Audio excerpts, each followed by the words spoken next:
하시겠습니다. 오늘 하나님의 말씀은 하나님을 두려워하는 가정, 하나님을 두려워하는 가정이라는 제목으로 말씀을 드리도록 하겠습니다. 가정의 달 마지막 주일입니다. 가정의 달 마지막 주일. 오늘은 특별히 가족들과 함께 예배를 드리는 기쁨을 누리는 그런 복된 날입니다. 우리 아쉽게도 아직도 가족이 함께 할 수 없는 분들도 계실 것입니다. 특별히 이런 가족 주일이 되면 그런 아쉬움, 그런 쓸쓸함, 그런 것들이 우리의 마음을 이렇게 스치고 지나가게 됩니다. 그러나 또 오늘 한편으로는 믿음 안에서, 주 안에서 참 믿음의 가정을 세우고 오늘 이렇게 함께 예배를 드리시는 분들도 있으실 것입니다. 세상에 많은 복이 있지만 그 중에서 가장 큰 복은 믿음의 가정을 세운 복입니다. 오늘 하나님께서 여러분들을 축복하시고 혹시나 아직 가족들 가운데 믿지 않는 분들이 계시다면 이런 기회를 통해서 여러분 마음의 영적인 동기를 부여받아서 가족들을 그리스도께로 인도해서 믿음의 가정을 세울 수 있는 축복이 있기를 소망합니다. 하나님께서 인간에게 주신 가장 큰 축복 중에 하나는 가족이라고 하는 축복입니다. 과연 가족을 대신할 수 있는 것이 어디에 있겠나 생각을 해봅니다. 하나님께서 주신 이 교회 외에 가족을 대신할 수 있는 그 어떤 것도 이 세상에는 없다. 가족만큼 소중한 것이 없는 이유인 것입니다. 그런데 살다가 보면 소중해야 할 가족이 소중하게 여겨지지 않을 때가 많습니다. 가까이 있으면 소중한 줄 모르고 떨어지면 소중하게 여기는 것이 우리의 삶의 패턴이 아닌가 생각을 해봅니다. 그러나 떨어져 있을 때뿐만 아니라 가까이 있을 때도 가족이 소중하다는 사실을 인식하고 서로 존귀히 여기고 존중히 여기는 그런 믿음의 가정들이 되었으면 좋겠습니다. 시편 128편은 기록자가 누구인지 알지 못하는 시입니다. 그런데 시편 128편 맨 위에 보면 작은 글씨로 위로 올라가는 노래라고 얘기를 했는데요.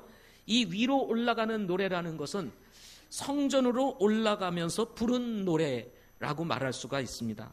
당시 이스라엘 백성들은 해마다 6월절이 되면 성전이 있는 예루살렘으로 올라가서 예배를 드리는 일들을 하였습니다.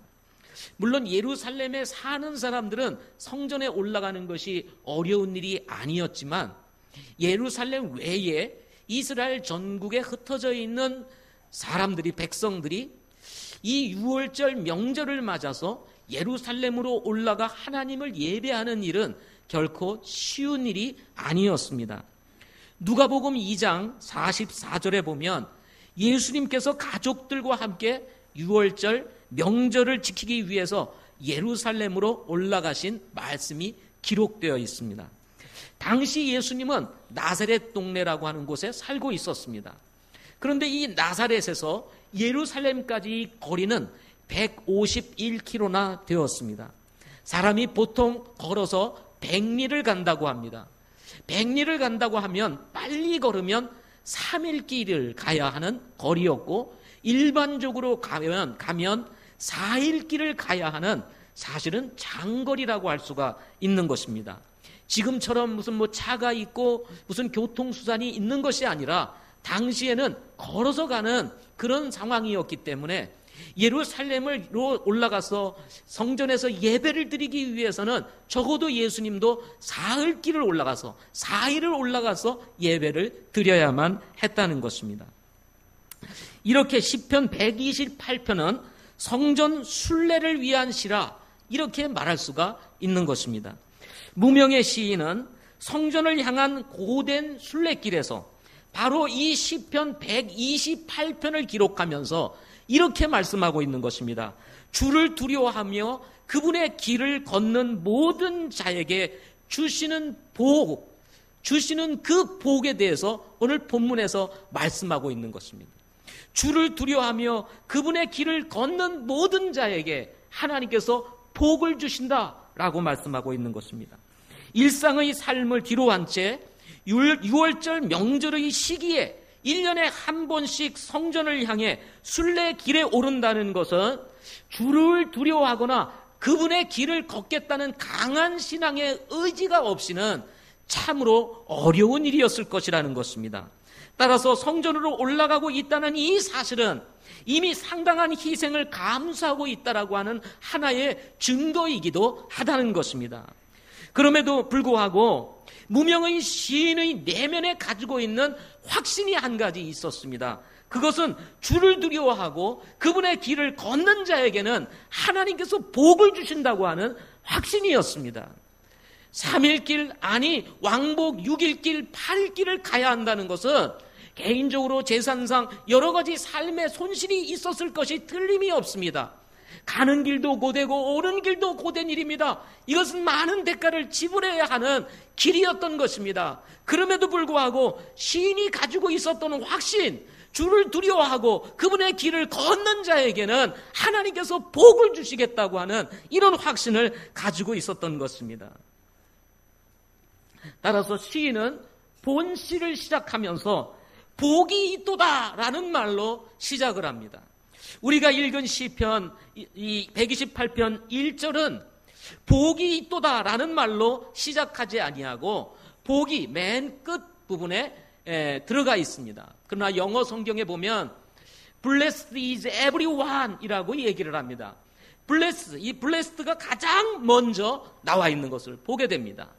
하나님께서 주를 두려워하고 그분의 길을 걷는 자에게는 이렇게 복을 주시겠다고 하는 것을 강조하고 있는 내용의 말씀이라고 할 수가 있는 것입니다. 여기 복이 있도다라고 말씀하면서 누구에게 복이 있다고 말합니까? 모든 사람에게 복이 있다고 말합니다. 그 모든 사람은 어떤 사람입니까? 주를 두려워하고 그분의 길을 걷는 모든 사람이라고 말씀하고 있는 것입니다. 놀랍게도 시편 128편 1절부터 6절 말씀을 보게 되면 복이라는 단어가 총 4번이나 나옵니다. 4번. 여러분 혹시 눈치채셨습니까? 1절에서 복, 그 다음에 4절에서 복, 5절에서 복이 2번 나옵니다. 이렇게 해서 총 4번이 나옵니다. 그런가 하면 행복이라고 하는 단어가 한 번 나옵니다. 해피라고 하는 단어가 한 번 나오고 지상에 존재하는 모든 가정들이 추구하는 화평이라고 하는 단어까지 이 모든 내용들이 다 뭐와 연결되어 있냐면 가정과 연결되어 있다는 사실을 보게 되는 것입니다. 따라서 시편 128편은 특별히 가정에 주시는 하나님의 복에 대해서 말씀하고 있는 성경 말씀이라고 할 수가 있는 것입니다. 그러나 우리가 살고 있는 이 시대는 참 어렵고 힘든 시대라고 할 수가 있습니다. 최근 뉴스로부터 들려오는 소식을 보게 되면 청소년들이 집단 폭행을 했다는 소식들이 자주 들려오고 있고요. 청년들은 결혼하지 않고 혼자 살겠다는 이런 서글픈 소식들이 뉴스를 통해서 들려오곤 합니다.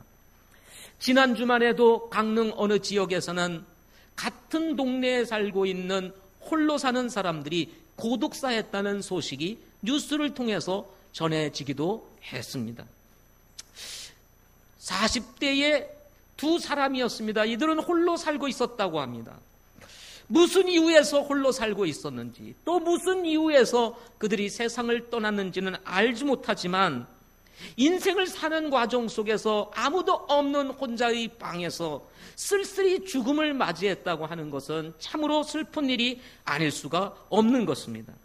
정상적인 가정들조차도 해체되어지고 있다는 소식이 이곳저곳에서 여기저기에서 들려오고 있습니다.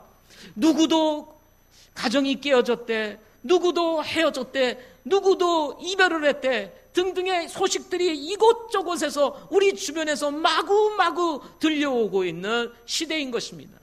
그래서 뭔가 우리의 마음속에도 불안함이 있습니다. 초조함이 있습니다. 혹시 우리도 그러는 것은 아닌가 하는 이런 불안이 우리 심령 가운데 있게 되는 것입니다. 어찌하면 좋겠습니까? 이런 사회 어찌하면 좋겠어요? 그야말로 참으로 대책이 없는 사회같이 느껴지는 이런 시대에 우리가 살고 있는 것입니다. 이런 시대를 향하여 시편 기자는 말하기를 하나님을 두려워하고 그분의 길을 걸으라고 말합니다. 하나님을 두려워하고 그분의 길을 걷는 자에게는 하나님께서 그 가정에 복을 주시겠다고 말씀하고 있는 것입니다. 쉽게 말하면 그분의 권위를 인정하고 하나님의 선하시고 기뻐하시고 온전하신 뜻을 선택하며 사는 방식을 취하라고 지금 시편 기자는 모든 사람들을 향하여 외치고 있는 것입니다. 사람의 문제는 항상 올바른 선택을 하기보다는 자기가 좋아하는 것, 자기가 하고 싶은 것, 자기가 원하는 것을 선택하는 경향을 가지고 있기 때문인 것입니다. 성도들이 하나님을 두려워하고 존경하며 살아야 하는 이유가 있습니다. 그것은 사람도 하나님께서 만드셨고 가정도 하나님이 세우셨고 뿐만 아니라 복은 하나님으로부터 온다는 것입니다. 세상으로부터 오는 것이 아닙니다. 이 복은 하나님으로부터 오는 것입니다. 그래서 사람들은 이렇게 찬양합니다. 복의 근원 강림하사, 복의 근원 강림하사. 하나님께서 복의 근원이 되시고 그분이 우리의 삶에 찾아오셔서 우리에게 복을 주시는 분이라고 찬송하고 있는 것입니다. 시편 기자는 이런 복을 주시는 하나님께서 제한 없이 주를 두려워하고 그분의 길을 걷는 자들에게는 제한 없이 복을 주신다는 것입니다. 선택적인 것이 아닙니다. 마음에 드는 사람에게 주는 것이 아닙니다. 주를 두려워하고 그분의 길을 걷는 자에게는 제한 없이 하나님께서는 모든 사람들에게 복을 주시겠다고 하는 것입니다. 그렇다면 하나님을 두려워하고 그분의 길을 걷는 자들에게 약속하시고 계시는 복은 어떤 복일까요? 첫째는 가정을 돌보기 위한 가장의 수고에 복을 주신다 하고 말씀하고 있습니다. 2절 말씀을 보겠습니다. 같이 읽어보겠습니다. 시작. 내 손이 수고한 것을 내가 먹으리라. 내가 행복하고 잘 되리로다.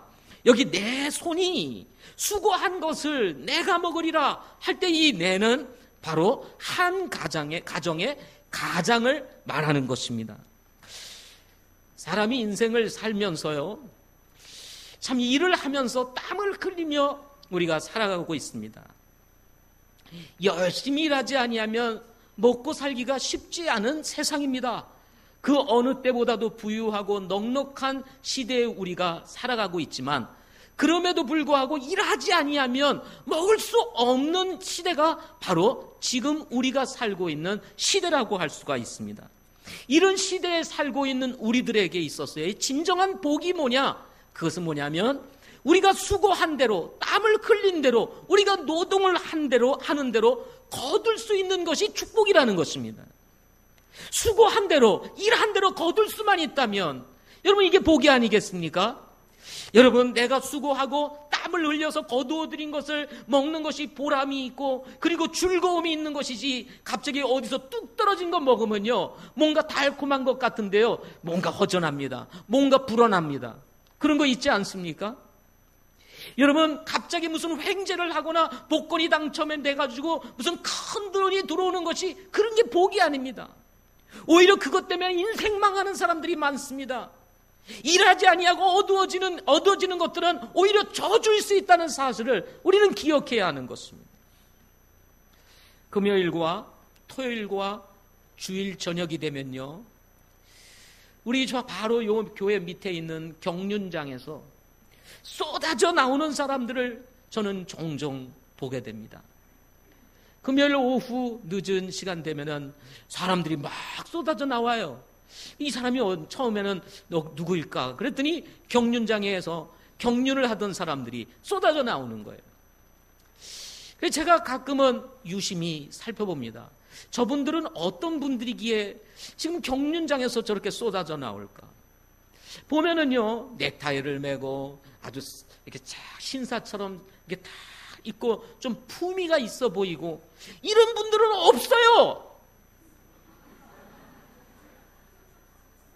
뭔가 좀 신사답고 품위가 있고 좀 가진 거 있어 보이고 괜찮아 보이는 사람, 이런 사람들이 좀 있으니까 뭐 이제 좀 재미삼아 가가지고 뭐 이렇게 좀 돈도 좀 걸고 그러면서 뭐 정말 뭐 이렇게 잃으면 잃고 말면 말고 뭐 이럴 수 있는 사람, 재미삼아 갈 수 있는 사람, 제가 보니까 그런 사람은 없어요. 경륜장 여러분 한번 금요일날 오후에 늦은 시간에 한번 와보세요. 웃으며 나오는 사람이 없습니다. 뭐가 그렇게 심각한지 전부 다 진지한 모습으로 다 나옵니다. 옷들도 반듯하게 뭔가 좀 고급스러운 옷이 아니고 좀 허름한 옷들, 쉽게 말하면 살기 어렵고 삶에 찌들려 있고 뭔가 이런 분 같은 분들이 쭉 걸어서 올라와요. 들리는 이야기로는 경륜에 투자했다가 탕진을 한 사람들이 있다는 얘기들이 솔솔솔솔 들려옵니다. 예? 어떤 사람은 경륜을 하다가 언제 산을 탕진한 거예요. 그러니 그 가정이 뭐가 되겠습니까? 그 가정이 제대로 되겠습니까? 그러니까 문제가 생기고 깨지고 나뉘어지고 막 이러는 거예요. 그래요. 한번 가가지고 한번 어떻게 했는데 이게 그냥 크게 걸린 거예요. 그래서 왕창 돈을 벌었습니다. 그래서 누구는 얼마를 벌었대, 누구는 얼마를 땄대, 뭐 이런 분들이 있을 겁니다. 그러면요, 그게 축복인 줄 아십니까? 사람들은 또 그거 혹 해가지고 인생 사는 게 힘드니까 어디 한번 탁 투자해가 한번 좀 탁 뛰어보면 어떨까 해가지고 사람들을 부추겨가지고 너도 나서 가서 투자를 하는 겁니다. 몇 번에 걸고 되는가 하더니 아이 하다가 그냥 또 나오고 지갑은 다 털리고 아쉬운 거예요. 이거 될 뻔했는데 또 투자하고 그러다 보니까 지갑 털려, 재산 털려, 가정 털려 다 털리게 되는 일들이 벌어지게 되는 것입니다. 그래서 웃고 나오는 사람 별로 없어요. 한번 여러분 지켜보세요. 제가 거짓말인가? 오늘 저녁 한 6시나 7시, 8시 한번 지켜보세요.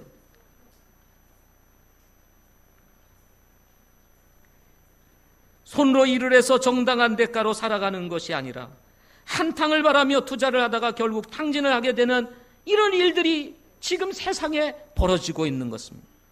아니 그렇게 해서 큰 돈을 벌었다 해도 그것은 축복이 아니라 저주일 수 있는 것입니다. 복권이 당첨된 사람들의 삶을 추적해본 얘기들이 이렇게 뉴스에 이렇게 뜨는 것을 보게 되는데요. 그것 때문에 그 망한 이야기들이 그냥 줄비합니다. 줄비해요. 오히려 잘 될 것 같지만 그것 때문에 망하는 거예요. 여러분 이런 분들이 없으시기를 바랍니다.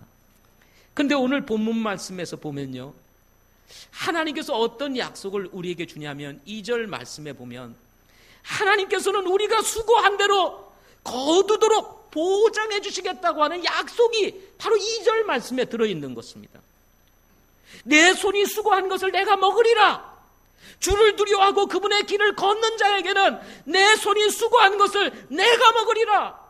이 말은 내가 수고한 것 지켜줄게, 내가 수고한 것 보호해줄게, 내가 수고한 것 거두게 해줄게 라고 하는 하나님의 약속이 들어있는 말씀인 것입니다. 고대 사회에서는요, 자기가 수고한 대로 받지 못하는 그 경우가 허다했다고 합니다. 자연재해가 일어나가지고 농사지은 것 싹 그냥 망하게 만들고, 또는 이민족들이 침입을 해가지고 농사지은 것 다 털어가고, 그런가 하면 이 이스라엘이나 이 중동 지역에는요, 이 메뚜기 떼들이 그냥 엄청납니다. 이 메뚜기 떼들이 한번 그냥 싹 긁고 지나가면 농사 다 망치는 이런 일들이 종종 발생했다고 합니다. 그러다 보니 여러분 열심히 손으로 수고하고 땀을 흘려 농사를 지었는데 그걸 제대로 거두지 못하는 경우들이 있었다는 것입니다. 이게 뭐 과거만이겠습니까? 지금 우리도 마찬가지입니다. 작년에는요, 가뭄이 참 심했습니다. 그렇죠? 그래서 물이 없어서 참 어려움이 많았습니다. 그런데 올해는 작년과 다르게 하나님께서 물을 넉넉하게 내려주시고 계십니다. 해가 뜰만 하면 비가 오고, 해가 뜰만 하면 비가 오고, 그래서 올해는 우리 모두가 그냥 무의식적으로 올해는 참 비가 많이 온다, 이렇게 여러분 생각되지 않습니까? 그래서 제가 우리 천사모님이 집 앞에 조그만 텃밭에 혼자서 우리 사모님이 배추도 심고 상추도 심고 뭐도 심고 그걸 심어가지고 이제 그것을 가꾸는 재미도 있으시고 그걸 또 따서 먹는 재미를 가지고 그 텃밭을 이렇게 하고 계십니다. 그런데 그 텃밭이요 가무면은요 그 물 주느라고 그게 보통 일이 아닙니다. 아니 사모님의 안보는 아유 주무시고 가세요. 그랬더니 하는 말씀이 가서 물 줘야 돼. 아 그것 뭐 상추 그것까지 뭐 망하면 어떻습니까? 그래봐야 사봐야 그 얼마나 됩니까? 그래도 물 주러 간다는 거예요. 예.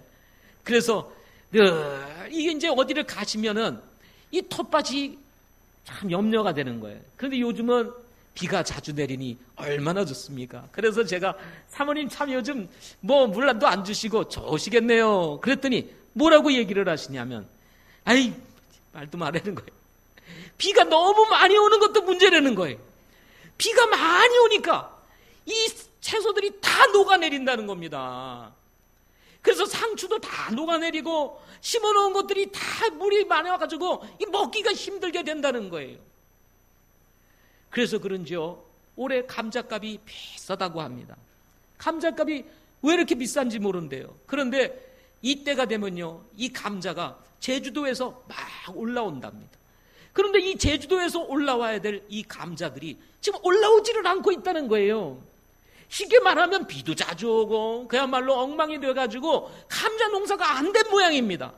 올라와야 될 이 감자가 올라오지를 않으니 당연히 감자 품귀 현상이 일어나니까 어떻게 되겠습니까? 비싸지죠. 비싸지는 거예요. 그래서 요즘 그 흔한 감자 먹기가 어려운 거예요. 감자 먹기. 예. 제가 보니까요 하나님께서 이렇게 막으시면요 인간이 아무리 땀을 흘리고 수고를 해도 그게 안 되더라는 겁니다. 어떤 때는 비를 주세요. 그런데 어떤 때는 이제는 뭐예요? 비 좀 그만 내리게 해주세요 하고 기도를 해야 될 형편인 것입니다. 여기에다가요 저희 형님이 꿀농사를 짓고 있습니다. 갑자기 꿀농사 짓겠다고 저 산골짜기에 들어가서 사시는데요. 형님 어떻게 꿀은 어떻게 요즘 잘 되십니까? 하고 전화를 한번 드렸더니 야 망쳤어 그러더라고요. 왜 그러냐면 이때쯤 되면 아카시아 꽃이 활짝 펴가지고 이 아카시아 꿀을 따지 않습니까?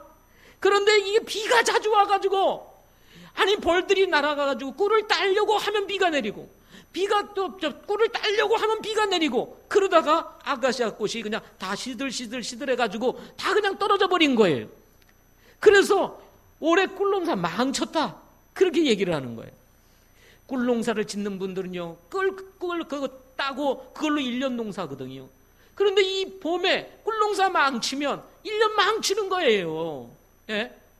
이게 뜻대로 안 되더라고요. 이게 하나님의 은혜를 베풀어 주시지 아니하시면 이 되는 것 같아도 안 된다는 것입니다. 여기에 우리 주변에는 왜 이렇게 사기꾼들이 많은지 그저 남의 거 뺏어 먹고 남의 지갑 털어가려고 하는 이런 거 노리는 사람들이 우리 주변에 얼마나 많은지 모르겠어요. 예? 교회 안에도 그런 사람이 들어와가지고 아주 신앙생활 잘하는 척 해가지고 사람들 싹 마음 다 얻은 다음에 나 급한데 얼마 좀 필요한데 좀 돈 좀 빌려줘.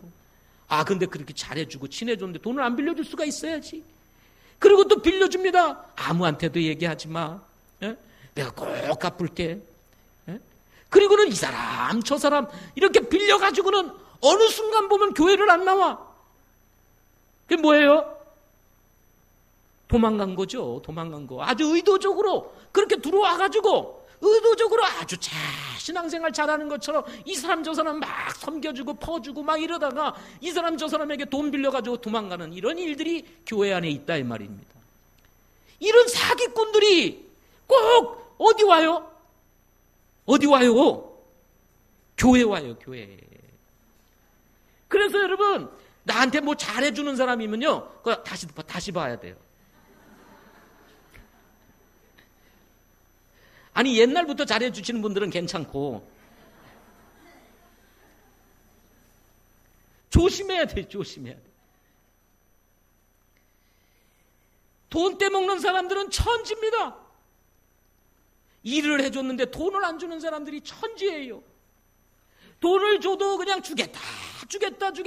약속만 하지. 또 돌아와. 세월은 흘러, 시간은 흘러. 그러다 보면 돈의 가치는 떨어져. 그리고는 찔끔 주고 말이죠. 그리고는 또 뭐예요? 이거 좀 남은 거는 그냥 까. 뭐 이러면서 또 그냥 쳐버리고. 이런 사람들이 얼마나 많은지 모릅니다. 제가 목장 모임을 하다 보면 우리 장년들이 겪고 있는 이 어려움들. 일은 잔뜩 해주고 물건은 다 집어넣어주고 돈이 안 나오는 거예요. 사람을 믿을 수 없는 무서운 세상이 되어버리고 말았습니다.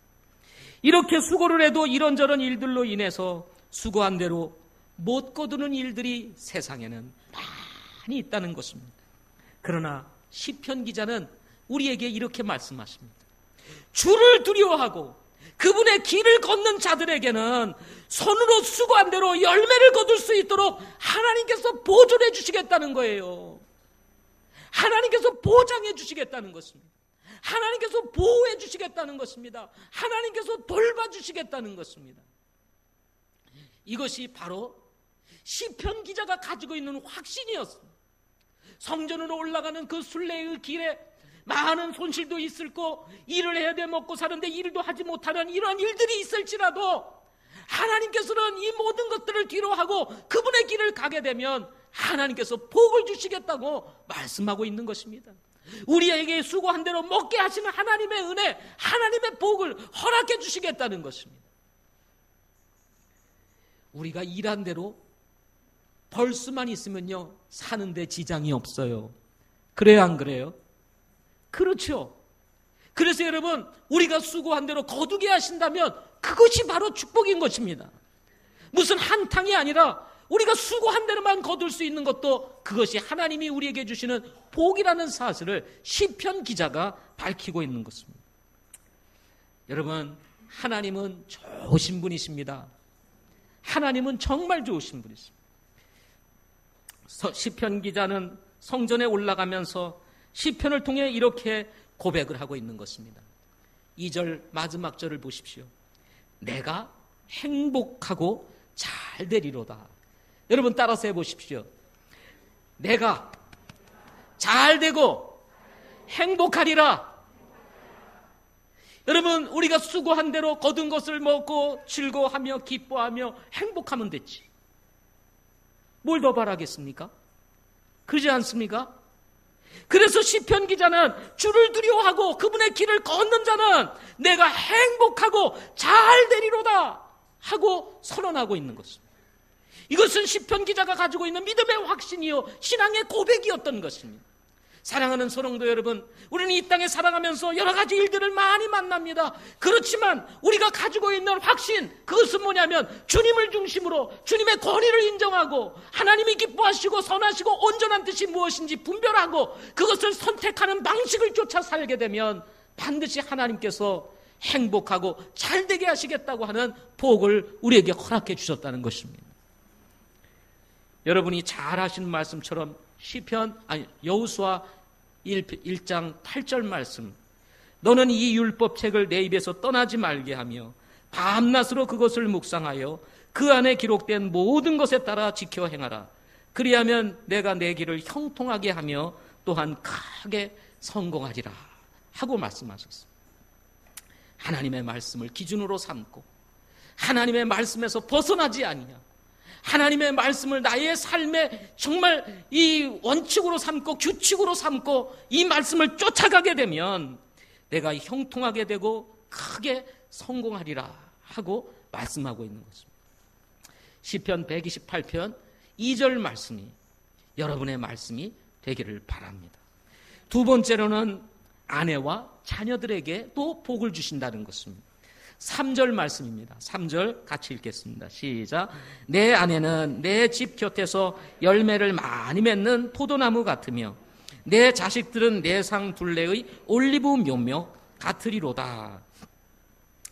우리 한글 이 성경 말씀을 읽으면 이게 잘 눈에 안 들어오지만 3장 문장 구조를 보게 되면 동사 뒤에 있어야 할 명사인 아내와 자녀들이 문장 앞으로 배치되어 있는 것을 보게 됩니다. 영어로 보면 이것은 아내와 자식이야말로 복의 실체임을 강조하는 내용이라고 합니다.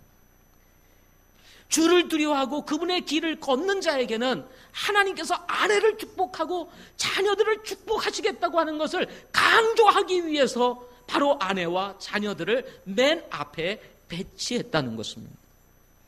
히브리어 문장적으로 그렇다는 것입니다. 사람은요, 이 세상에 태어날 때 부모로부터 기대를 받고 그리고 한 몸의 사랑을 받으며 태어나게 됩니다. 그런데 살다가 보면요, 그 사랑, 그 기대 상관없이 사는 모습들을 보면 다 다르게 살아갑니다. 다들 커서 이제 결혼을 하죠. 그죠? 그래서 남자는 남편이 되고 여자는 뭐가 되죠? 아내가 되고 아내와 남편 사이에 사랑의 열매로 하나님께서 또 자녀들을 하나씩, 둘씩, 우리 교회는 셋씩 이렇게 주는 것을 보게 됩니다. 예.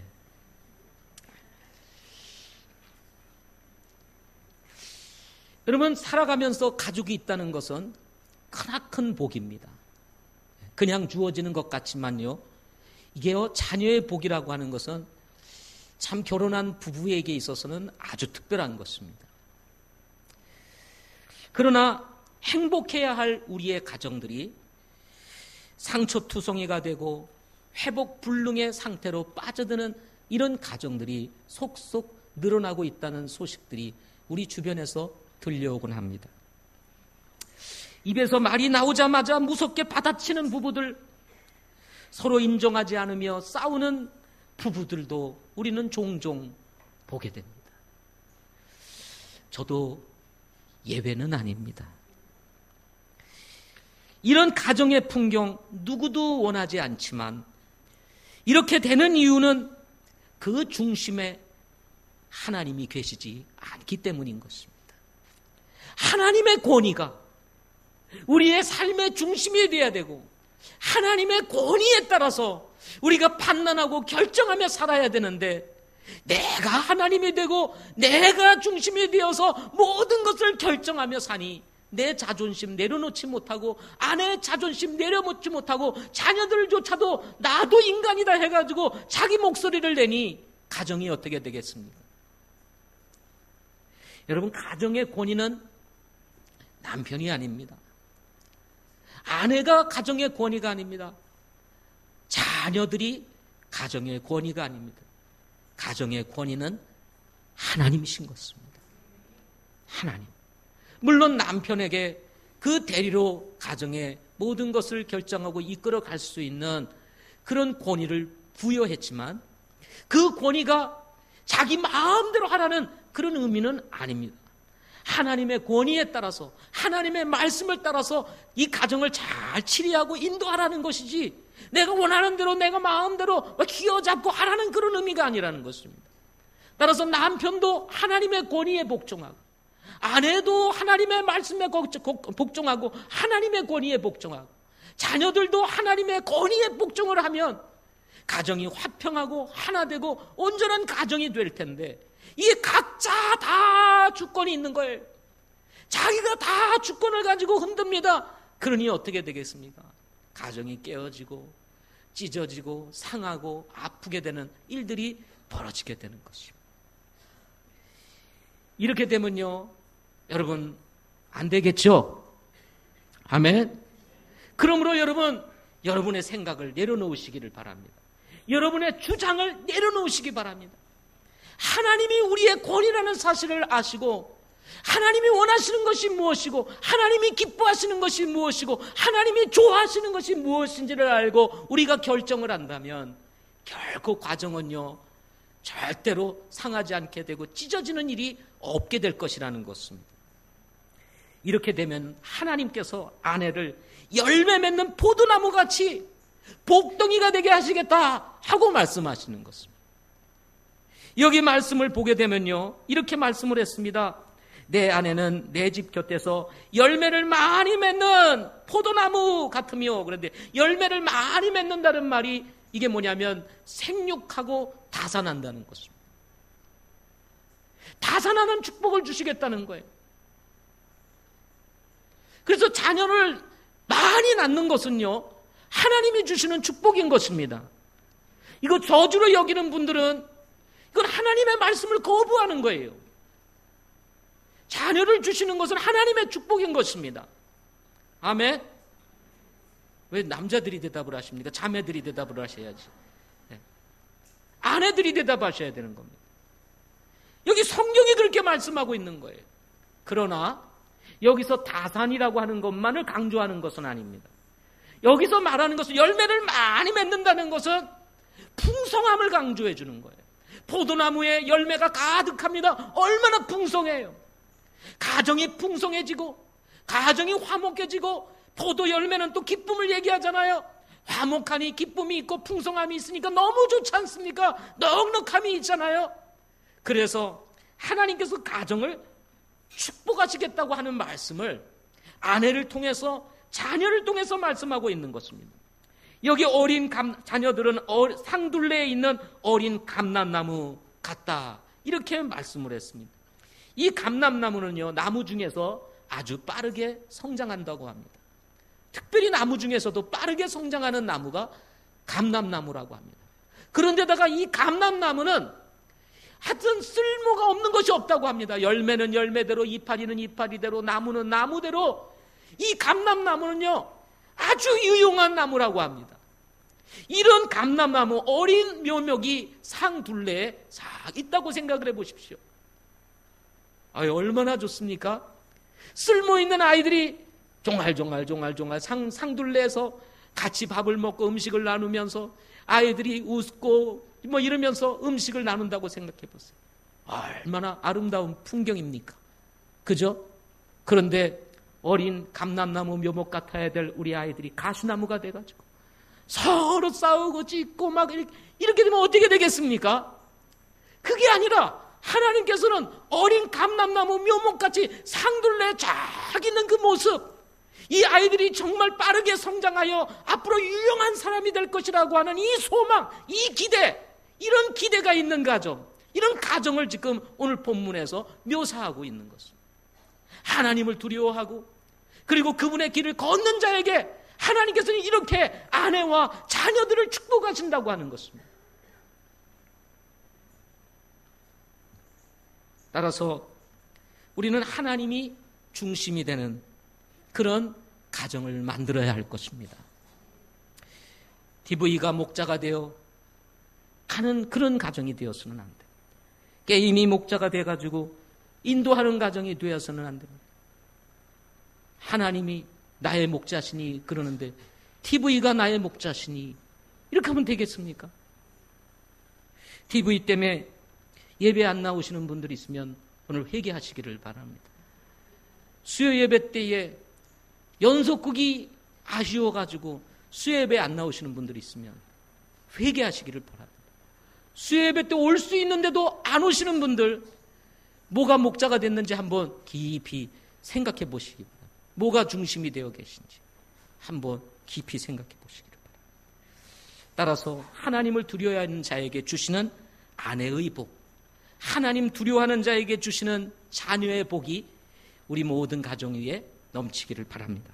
마지막 세 번째로는 후손들에게 주시는 복입니다. 6절을 한번 같이 읽겠습니다. 시작.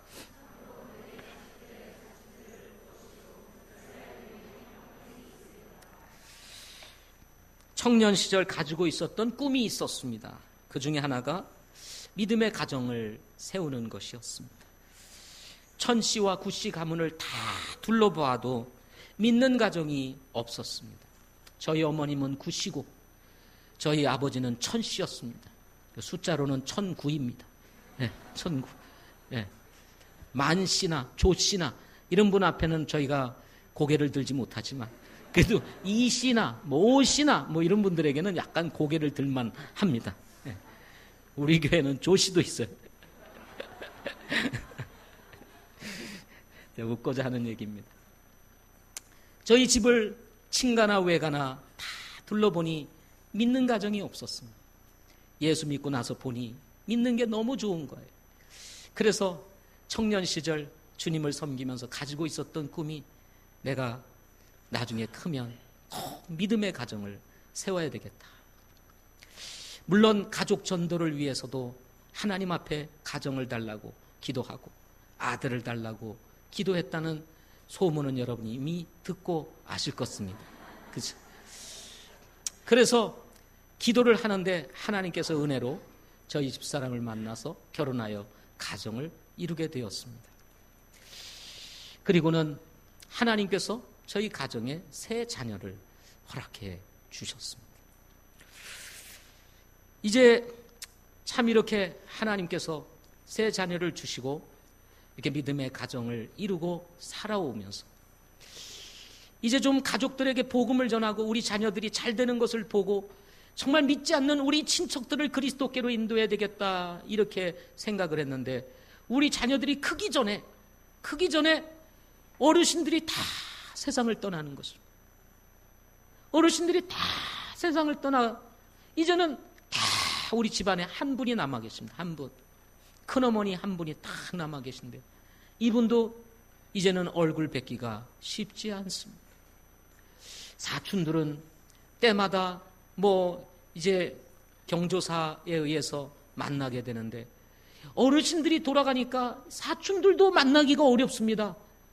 거기에 우리의 자녀들이 내 사촌들을 만나는 것은 오춘간에 이 만나는 것은 더 어려워지고 서로 얼굴도 잘 모르게 살아가고 있는 실정입니다. 아마 여러분의 가정이나 우리의 가정이나 별 차이가 없을 것입니다.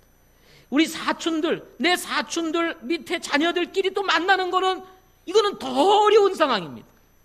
그러다 보니 이제는 결혼하여 가정을 이루게 되면 결국 이 가정들, 자녀들을 중심으로 해서 가족들이 결국 모이게 되고 그들을 중심으로 또 이제 한 가문을 이루며 살아가게 되겠구나 하는 생각을 가지게 되었습니다. 그래서 제 마음속에 가지는 또 하나의 소박한 꿈은 나만 믿음의 가정을 세우는 것이 아니라 우리 자녀들도 믿음의 가정을 이루는 것이다 하는 것입니다. 이들이 믿음 안에서 결혼하여 가정을 이뤄서 믿음의 가정을 세우고 믿음의 가정을 세워 이 자녀들이 또 자녀를 낳아서 이 자녀들이 또 믿음을 가지고 주님을 섬기고 그들이 커서 또 믿음의 가정을 이루고 그리고 또 자녀를 낳는 이런 것이 진짜 복이구나 하는 생각을 가지게 된 것입니다. 돈이라고 하는 것은 이제는 있다가도 없어지는 것이고 지식이라고 하는 것도 이 땅에 사는 동안만 필요하지 천국에 가서도 여러분 지식이 필요합니까? 천국에 가서 나 서울대학교 나왔어, 나 어디 나왔어, 나 무슨 학위 받았어 그렇게 합니까? 천국에는요 가는 순간 여러분 우리 다 도 같게 됩니다. 거기는 무식한 것도 없고 잘난 것도 없고 다 똑같습니다. 거기 가면요 여러분 안 배우셔도 완전히 세상을 다 읽게 되고 하나님의 어떤 분인지 다 알게 되는 겁니다. 그래서 절대로 머리 빠지는 일이 없습니다. 거기는 스트레스 받거나 이럴 일이 없어요. 그러니까 물질이라는 것도 학문이라고 하는 것도 이 세상 사는 동안 수단적으로 필요한 거지 이게 전부가 아니라는 것입니다. 그래서 가만히 들여다보니 결국은 뭡니까? 제가 예수 믿고 우리 자녀들이 예수 믿고 이 아이들이 결혼해서 자녀들을 낳게 되면 그들이 예수를 믿고 그리고 믿음의 가정을 세우고 그렇게 해서 이 믿음의 가문을 가지고 정말 이어가는 것이 복이구나 하는 것입니다. 때가 돼서 저도 세상을 떠나고 때가 돼서 우리 아이들도 세상을 떠나고 또 그 후손들이 이제 떠나서 어느 날 주님이 오시게 되면 바로 공중에서 주를 영접하고 그곳에서 다 같이 만나서 하나님 앞에 찬양과 영광을 올려드리는 것이 복이지 다른 게 복이 아니라는 생각을 가지게 된 것입니다. 진짜 복은 온 가족이 온 가문이 다 예수를 믿고 구원받고 믿음의 가정을 이루었다가 영원히 이별이 없는 하나님의 왕국에서 다시 만나는 것이야말로 복 중에 복이라는 사실을 알게 된 것입니다. 사랑하는 성도 여러분, 하나님께서 말씀하시기를 주를 두려워하고 그분의 길을 걷는 자에게 주시는 하나님의 복이 뭐냐면 그 후손들에게까지도 하나님께서 복을 주시겠다는 겁니다. 그 후손들에게 주시는 복이 어떤 복이겠어요? 여전히 하나님을 두려워하고 그분의 길을 감으로 인해서 가정에 주시는 이 놀라운 복을 하나님이 허락해 주시는 것 아니겠습니까? 그래서 생각한 것입니다. 뭘 생각합니까? 여러분, 우리의 신앙도 계승이 되어야 되지만 하나님께서 우리에게 주는 복도 계승이 되어야 된다는 거예요. 나만 복을 누리고 끝나는 것이 아니라 우리 자녀들이 동일하게 시편 128편의 복을 누리고 또 그 후손들이 시편 128편의 복을 누리는 이 복이 계승이 되어야 된다는 거예요. 계승이. 그래서 여러분, 우리의 자녀들이 복을 받고 우리와 같이 정말 하나님의 은혜를 누리도록 하기 위해서는 무엇보다도 우리 기존 부모님들이 주를 두려워하고 그리고 그분의 길을 걷기를 마다하지 않아야 한다는 것입니다. 그래야 하나님께서 우리 자녀들을 축복하시고 우리 후손들을 축복하시겠다는 겁니다. 물질을 물려주고 재산을 상속해주고 그런 것도 좋지만 그런 것은 우리가 잘못하면 어느 순간 다 사라집니다. 그러나 이 신앙의 유산, 또 오늘 주시는 이 시편 128편의 이 복은 정말 사라지지 않는 영원한 복 아니겠습니까? 이런 복을 유산으로 남겨주는 우리 가정들이 될 수 있기를 바랍니다. 시편 128편 가정의 달, 여러분의 가정의 말씀이 되기를 원하고 이 복이 여러분 모든 가정의 복이 되기를 바랍니다. 기도하겠습니다.